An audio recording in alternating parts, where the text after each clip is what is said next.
Good morning, good morning, good morning. Hello, everybody. Welcome in. Gather round. Hope everyone's having a great start to their Wednesday. I am just getting everything kind of set up here in the background as usual. We're going to talk free agency today. Saw a list yesterday. The NFL.com put out their best available on their top 101 free agents from the beginning of the offseason.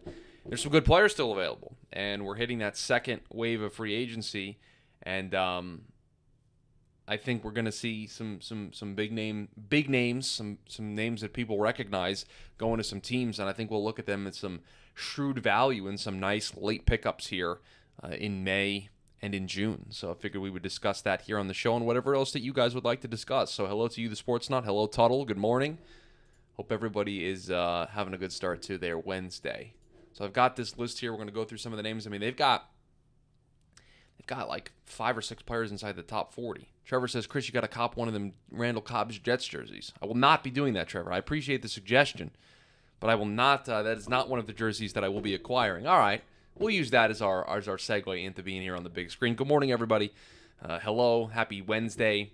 But I will not be getting a Randall Cobb Jets jersey. I don't think I'll be getting a Aaron Rodgers Jets jersey, to be honest with you. I don't know what my next Jets jersey will be. The last couple of ones that I've gotten have not panned out very well. So I think I'll wait till somebody signs a long-term extension and then get that jersey. Tuttle says you'd only have to wear it a few weeks. Yeah, I mean, how many games is he truly going to play? And listen, he's probably their wide receiver 5, wide receiver 6. I saw the premium Discord talk about this morning, asking me what are the Jets going to do with all these receivers. He's like their backup slot guy. It's fine. He's not even going to cost that much. It's not a big deal. I'm not overreacting to anything in that regard. So, okay, everybody ready to talk some free agency? Is everybody ready to have some conversations? Would love your guys' thoughts on some of these players and potentially some team fits for these guys. And I don't necessarily have a ton ready to go in terms of team fits. We'll think about it all together here. I have my trusty notebook. But I lost my pen. CJ Sportsnut says, is Mims going to make the roster? I think so. I think he'll make the roster because Garrett, Lazard, Mecole will be 1 through 3. They kind of need a bigger bodied guy, and that's what Denzel fits. So I think he'll be on the team. Yeah, he didn't play that poorly last year. I lost my pen, guys. Anybody know where my pen is? I didn't hear. There it is. I found it. I dropped it beneath the desk. Please hold. Got the pen. A-Rod gets his boys paid. Yeah, I mean, Aaron Rodgers knows how to get his guys taken care of. But I'm not really reading too much into Randall Cobb being on the move. So, all right. Who are the best available free agencies? Taylor, it's a great question. We're going to go through the list right now, Taylor B., when we start the show here, and then we can discuss, maybe we can power rank these guys, and we can see what happens. So I'm very fun. This is very exciting because I really don't know where this show's going to go. We're just going to kind of do it and see what happens. So without further ado, there's a bunch of you in here. Very excited. Appreciate everybody being in here. Again, you guys take over the show when we do these live versions each and every day. So your guys' thoughts are put in throughout the show. So I will get to as many of your comments, your thoughts on anything, not just free agency. Yes, Sportsnut, he is still a free agent. We're going to get to him here in a second. So, all right, we're starting to get the comments filing in here. Let's get the show underway. And welcome into the Wednesday edition of the TDN Daily Podcast. Chris Schubert back with you here once again on the show. Shout out to everybody in the YouTube chat hanging out with us in the live version of the show. Hope everybody's having a great start to their Wednesday. Free agency round 2, round 3, or whatever you want to describe it, I think is slowly going to get underway here.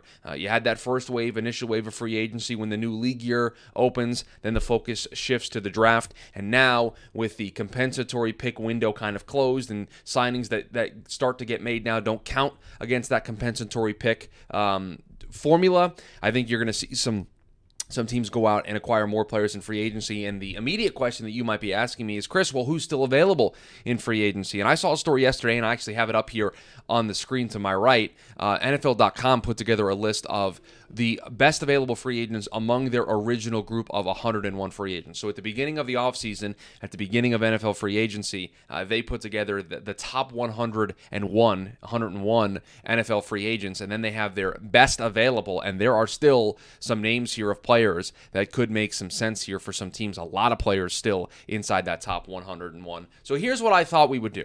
I think we would read through all the names. We've got the live chat. If the live chat wants to talk about a specific player, fine. I've got some thoughts on a couple of these players, but I think the base way to start this is we're going to look at the best available. Now, Sportsnut, you mentioned a player in Ezekiel Elliott, and I don't think Zeke's on this list. He's not. Zeke is not on this list. So that's going to be a fun conversation because not only are going to be the players on this list, but let's think of the players that aren't on this list that are still available in free agency. That's going to be a lot of fun. I didn't even think about it from that angle. So shout out to you, Sportsnut, for bringing that up. So, all right, here we go. Here is the list as presented by NFL.com. These are the names, and then we'll get into who's not on this list, where these guys might go, and we'll go from there. Yannick Ngakoue, Shaquille Griffin, Jadeveon Clowney, Rock Ya-Sin, Dalton Risner, Isaiah Wynn, Marcus Peters, Leonard Floyd, Melvin Ingram, Teddy Bridgewater, Donovan Smith, Frank Clark, Bryce Callahan, Justin Houston, and John Johnson. All of those players ranked inside the top 75 for NFL.com and their top 101 free agents, all still available here at this stage of free agency. And I think my immediate takeaway here is, and I think we've seen this emerge, and there's a player on this list who fits this mold, maybe that's why this is coming to the forefront, is every year I think we get to this stage, maybe a couple of months from now, maybe the middle of June, beginning of July, and there's a big-name edge rusher that gets signed, whether it's Jadeveon Clowney, who's kind of been doing that in the last couple of years, or Melvin Ingram, who did that last year signing with the Dolphins very late in the process before training camp. There's always some big-time names in the edge market that still have some juice, that still have some value, that are seemingly always still available. And I love the chat already pointing out different names for me. Sam Teets is a little surprised Bryce Callahan is still out there. There's some decent corner options as well. Not only Bryce Callahan, but Rock Ya-Sin available, Shaquille Griffin available, so some good corner depth. If maybe you went into the draft hoping that you could get a young corner that could play for you and you ended up not, maybe you circle back to one of these guys that's available in free agency. So Sportsnut mentioned Zeke, but also wants to add Leonard Fournette and Kareem Hunt still available. Yeah, I mean they are all still available via free agency. Let's do something here. Let's do a little live search here. Let's look at who is still available on free agency. I'll consult another source here to see if there are any players that we're missing from a free agency perspective. And of course, I need to update this to show players that are available. But we look at this from the context of the value I think that is had, and the edge market fits in very nicely here, I think. Did anybody, we mentioned Donovan Smith, we mentioned Leonard Floyd, we mentioned Frank Clark, Ezekiel Elliott, Zach Cunningham, linebacker. This list has J.J. Watt, but we know he's retired, so he's not available. Tuttle says, I imagine June 1st cuts will play a factor, especially the veterans picking a playoff team. Yes, and I think that's what makes this window so interesting to me, because there are going to be teams that after the draft now reevaluate what their biggest needs are, what their biggest holes are on their roster, and they're going to talk to these guys. And this might be a slow-moving phase of free agency because you might have some players. I mean, let's think about this, right? We've got Jadeveon Clowney, who's 30. We've got Marcus Peters, who's 30. Leonard Floyd, who's 30. Melvin Ingram's 34. Donovan Smith's in his 30s. Justin Houston's 34. Are those guys going to pick teams that are maybe not in a contending window? I don't know. Now, I don't know what their markets look like, but to me, if I'm one of those players, I'm looking to maybe hold out for a team that is a playoff team that might have a need, and I might be willing to take less money to be on one of those teams. Trevor says, pick and choose an edge and give them to the Bears. They didn't draft one, and their starters are DeMarcus Walker and Tre'Vius Gibson. Listen, Trevor, I think that is a great point that you make there about the Bears not picking an edge. I thought their draft was very interesting in the regard of they've got a defensive-minded head coach, and you could feel that influence in their draft class. But what you did not see is a an emphasis on the edge players of that defense. They worked on the interior. They certainly worked on the interior of their defense and what Matt Eberflus wants to do. But they need juice on the outsides. They need edge rushers to be able to turn loose and get after the quarterback. And they didn't really do that. They didn't do it in free agency. Their big splashes in free agency were they got a couple linebackers to help that level of their defense. So to me, they are a team that I would very much circle as should be interested in some of these players. They should be calling up Leonard Floyd. They should be calling up Jadeveon Clowney. They should be calling up Yannick Ngakoue, right? Those are players that they should very much be interested in picking up and seeing if they would want to be on their team. Justin Houston might be a fit to Chicago, had 21 sacks in 2 years in that Eberflus defense in Indy back in 2019-2020. Yeah, that's a great shout, Trevor. I didn't even think of the connection. Does Eberflus have a connection to Yannick Ngakoue? I would think that they crossed over in Indy, right, for at least some level of time. So there's another connection there that you can make, and so maybe Eberflus has either said something to the front office that he wouldn't want those players, or maybe this is the opportunity for him to stand on the table and be like, yeah, let me get one of those guys. Taylor B. with the troll of all trolls asking, where will Tom Brady sign? You know, Taylor, I don't think he's going to be signing with an NFL team, but I appreciate the troll in the chat.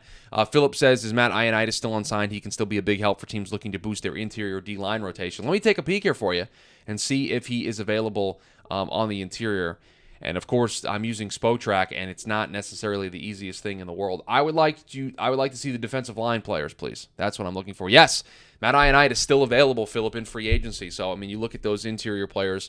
Yannick has connections to Carolina staff, Reich and Indy and D-line coaches with him in Jacksonville. Sportsnut, another great shout. That's the ticket, right? At this point, is free agency comes in waves, and then at this point, I think you start connecting the dots on these players and who they might have connections with to potentially give them a landing spot. But to me, there's value here, man. Like, you need some offensive line depth. You got Dalton Reisner. You got Isaiah Wynn. You've got Donovan Smith. Now, again, there's reasons for all of these players being here at this stage of free agency, right? You have Isaiah Wynn, who was an oft-injured player in New England, right? Just not necessarily worked out there in New England. But that's a player that has some good tape and has that high-level production. That's why he was drafted in the first round. So you could be betting on getting him into a new place, a new system, giving him a fresh start and seeing that opportunity. Leonard Floyd, you've got a knee injury, and you worry how much of that production comes from being able to be with Aaron Donald, right? There are reasons for all of these players still being available. Shout out to Heldy. Even though you're late, we welcome you. We're glad that you're here. Melvin Ingram is a older player, right? 34 years old, signed late in the process last year, was a late sign to Miami's defense, one of those post-June 1 signees after everybody kind of figures out where their roster's at. Sportsnut Ben Jones is still available as a solid center. There were connections to him with the Jets. He is coming off, I think, some injuries. I'm pretty sure it was some concussion-related stuff. So I don't know, what the market looks like for him. Teddy Bridgewater is available. Now, I will tell you, I went through this entire list, and I thought of guys that could sign immediately. And I will tell you that for Teddy, he certainly feels like the candidate to be picked up after an injury happens potentially in training camp and in the preseason, right? I don't know necessarily how many teams are going to be jumping at the opportunity of adding a quarterback right now. A lot of teams added quarterbacks in the draft. That was certainly one of the bigger themes and the bigger takeaways that came from the 2023 NFL draft.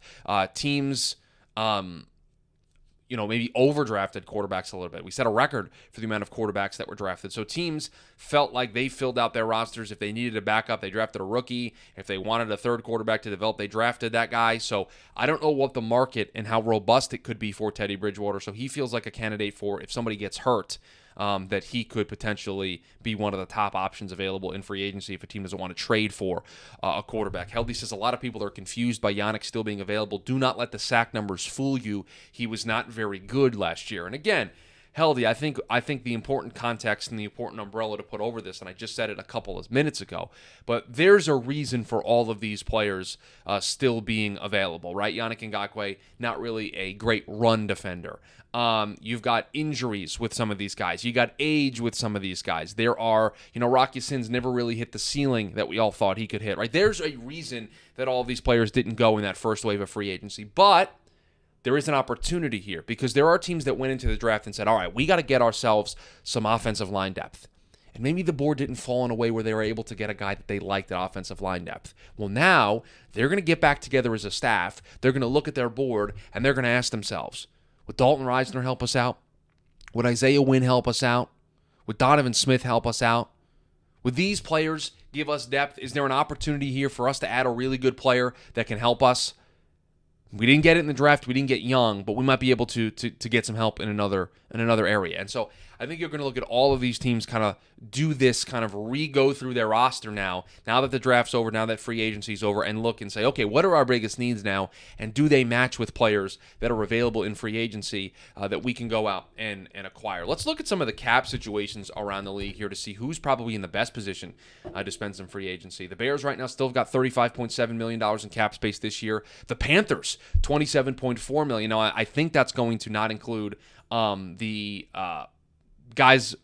rookie draft class, and that those guys have been signed. So you're going to have to knock some money off of that. But when we talk about teams that have the most operating expenses, you've got 5 teams that are above $20 million right now in cap space: the Bears, Panthers, Lions, Colts, and Cardinals. When we look at effective cap space, which I think includes what they need to be able to do to fill out a full roster, you got the Bears with 30, the Panthers with 19, the Lions with 18, the Colts and Cardinals with 14. So you've got some money there. Yeah, Ben Jones, it's not a concern of talent, Sportsnut. It's injuries. There were some concussion concerns. I think he had a couple of concussions last year or in recent years. I remember that being a big talking point for the Jets when they didn't have Connor McGovern re-signed. Ben Jones was somebody that a lot of people thought could make some sense. He had some connections with Todd Downing, who the Jets have on their staff, who used to be there in Tennessee. So those connections were kind of made when they needed a center, and they didn't go that direction. But concussions were the concern there with him. But there's a lot of juice here, I think, in a lot of ways. And I wasn't surprised.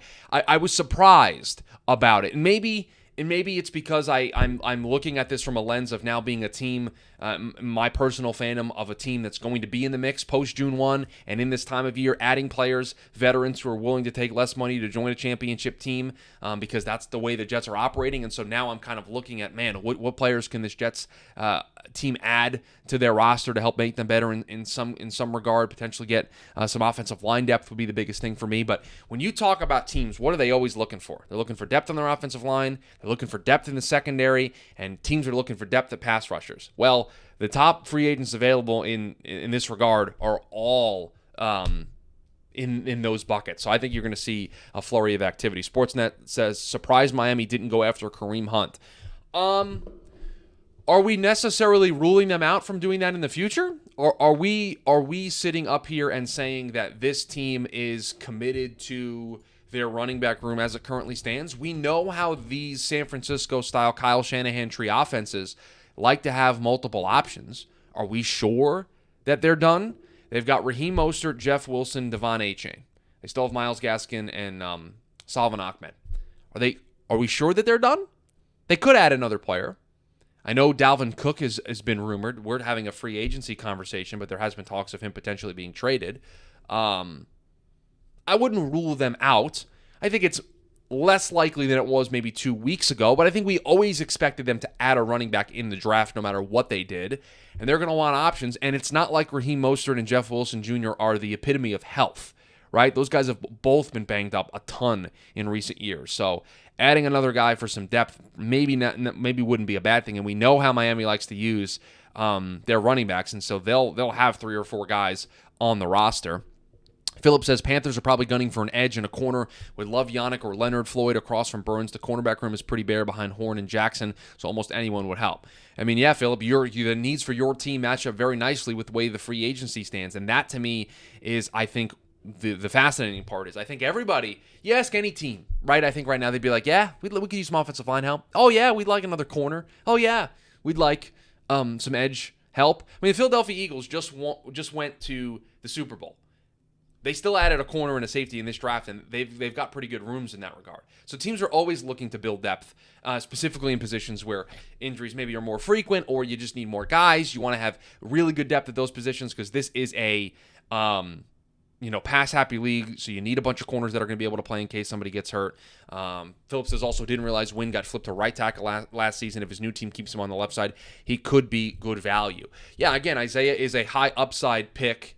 In a lot of ways, you're betting on a fresh scenery being beneficial to him, and I think he'll come off the board pretty quickly here.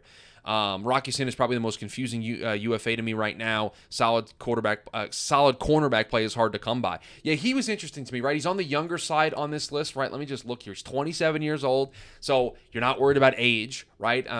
He's younger than Shaquille Griffin, who's available at 28. He's younger than Marcus Peters, who's available at 30. He's younger than Bryce Callahan, who's 31, right? He's one of the younger guys in that regard when it comes to corner, and it's not like he was a bad player. He's a physical player. He's going to be a starter for you. Worst, he's really high-end depth.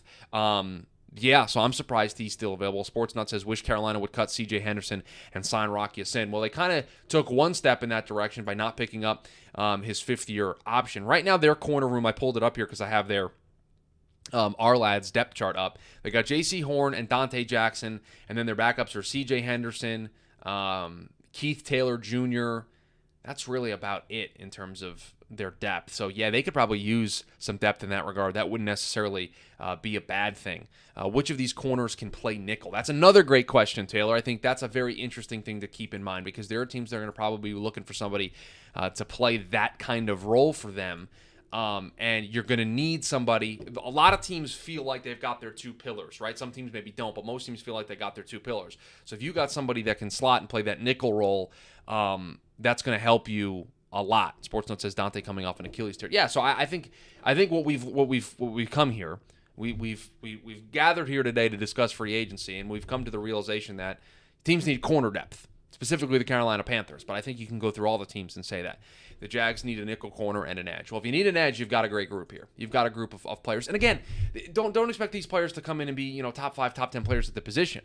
But you want to build depth. You want to build options. You want to be able to build a rotation. You want to be able to build, quality and maybe quantity over quality. Maybe you want to have a bunch of guys, and I think that's what you're going to see teams start to do. But I do think it's important to mention the thing that Tuttle said at the beginning here, that there's going to be some of these guys that move here over the course of the next, I would say, couple of weeks. But overall, the post-June 1 cuts are going to be interesting. That'll tell us a lot about how teams feel about certain position groups and then be able to go out and address those needs in free agency. So post-June 1, you're going to see some of these guys linger into the beginning of training camp. And then what happens is teams go, well, all right, if he's available now, then maybe it makes some sense, right?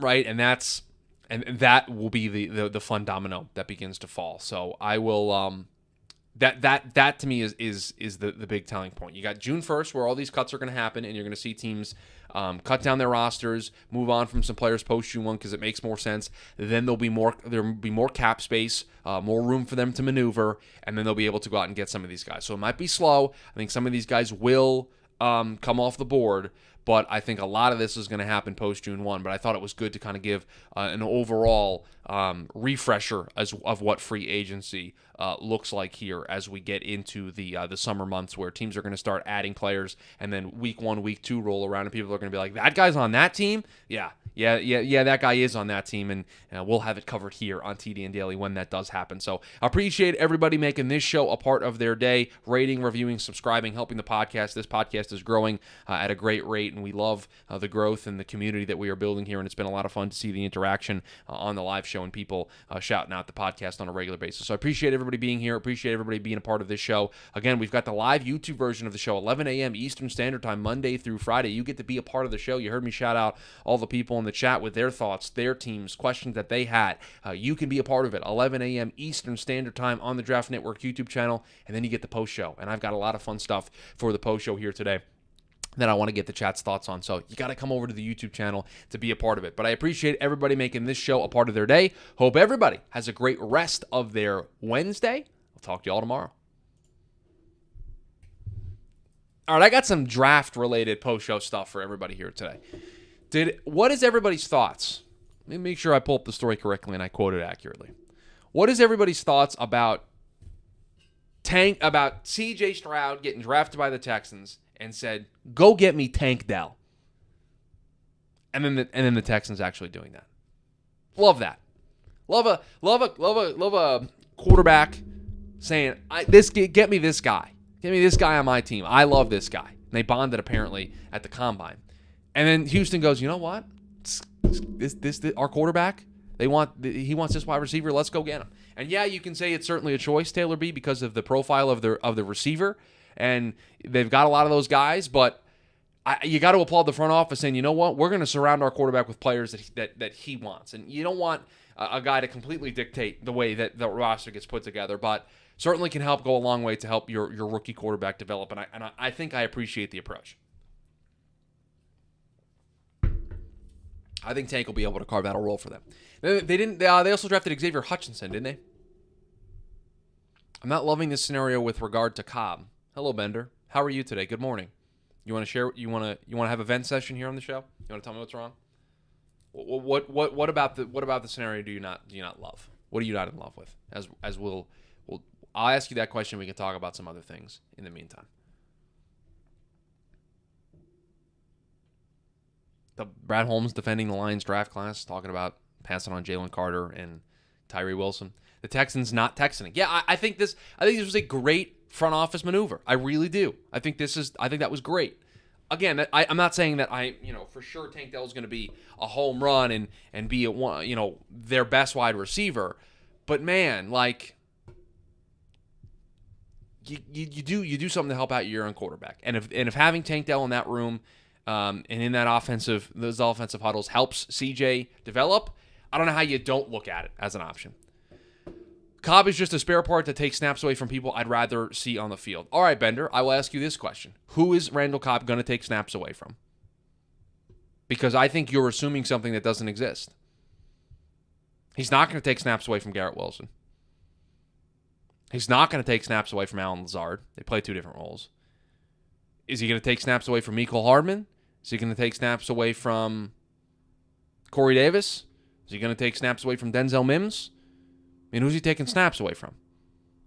And if those four guys that I just mentioned are part of a rotation to fill out the last two spots for this team in terms of a wide receiver room, okay. I really don't think Randall Cobb is going to get enough snaps for this to be a legitimate concern 6 weeks into the season. Sportsnut asks, is Hopkins going to be a Cardinal this season? I mean, it certainly looks that way, right? Monty Ossenfort coming out and saying no interest in trading him. Zero interest at this time. And he came out and said, what was his comments about not wanting to go anywhere? Didn't DeAndre Hopkins just have comments this week that said that he didn't want to go anywhere?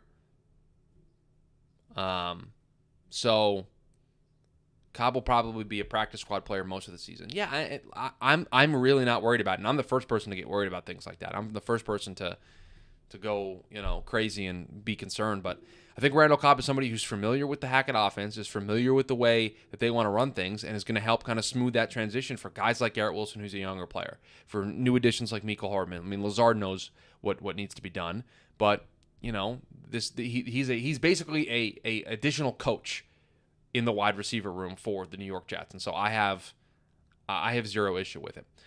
Sportsnut, what's the deal with Arizona's new head coach not doing any media pressers during or after the draft? That was a weird choice, wasn't it? It was weird, right? And I don't, it's one of those things that you don't think about until afterwards, but hearing from the coach always is a thing. And so when you don't hear from the coach, you're like, wow, that's weird. Even though it doesn't feel weird. Yeah, I mean, I look at it from the perspective of maybe they didn't want to field the questions about the tampering stuff. And so that was the decision that they made. They just let Monty talk and let Monty, handle all of that. It was certainly, they made a choice. It was clearly a decision.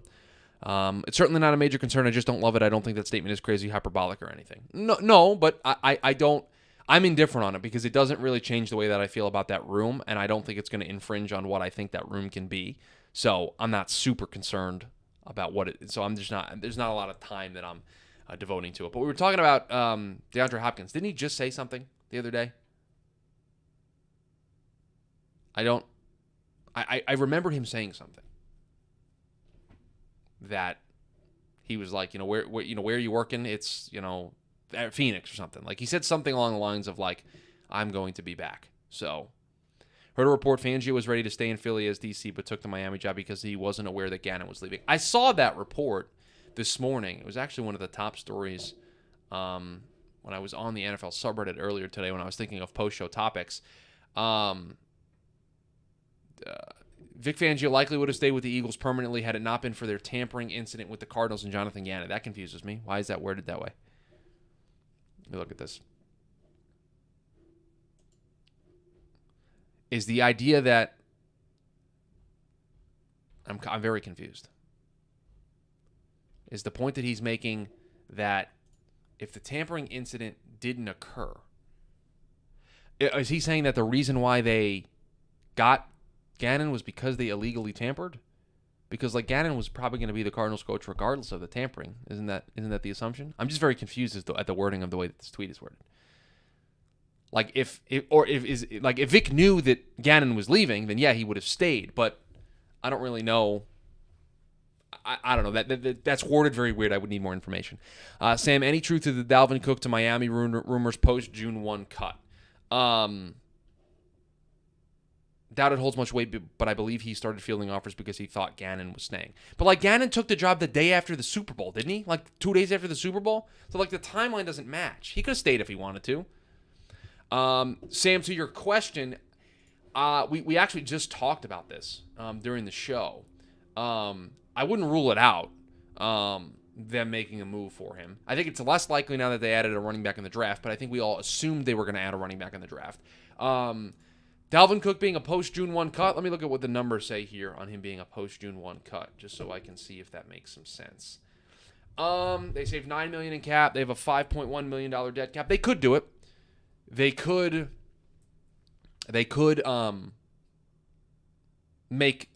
cut him. I think they'll want to trade him, and I think there'll be suitors. I mean, Austin Eckler's another name that's available. We didn't mention him. We're talking about free agents, but that's another guy that could be available. The tampering implies that Gannon was not being very open with the process. Got it. Okay, so if that's the case, then fine. But again, all this happened within a couple of days. So, did he take when did Vic take the Miami job? Now we're being investigative journalists. Now we're being investigative journalists.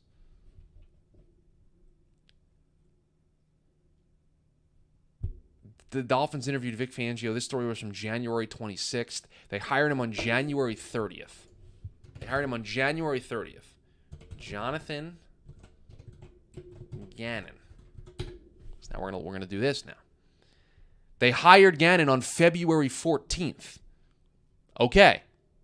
Hold on now. Now we got to something. Now we got there. If Vic made his decision to go be the DC in Miami well before Jonathan Gannon took the head coaching job. There we go. We got there.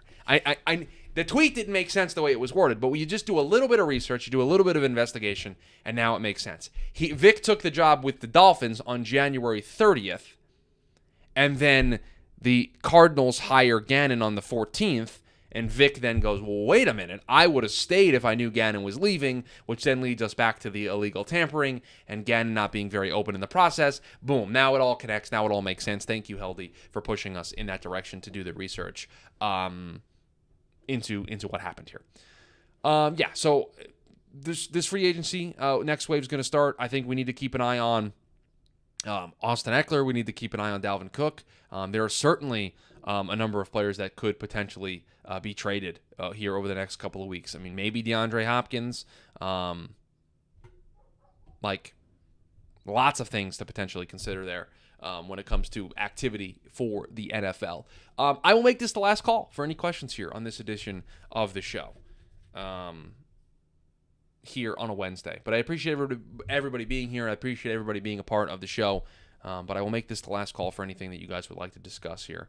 And if that means we go for another 25 minutes, so be it. But I will make this the last call because I got to go.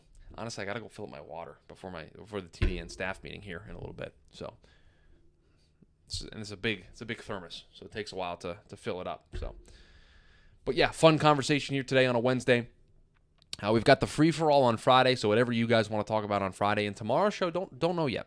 Do you expect the Jets to add to the O-line? I do, Tuttle. I do expect them to add to the O-line at some point. Maybe not right now, but maybe post-June 1. Any surprising post-June 1 cuts? Oh, Sportsnut, that's put me on the spot here. And I'd have to look at, like, I'd have to go team by team and see who makes sense from a money perspective. Like, maybe that, you know what, Sportsnut? I'm going to write something down here.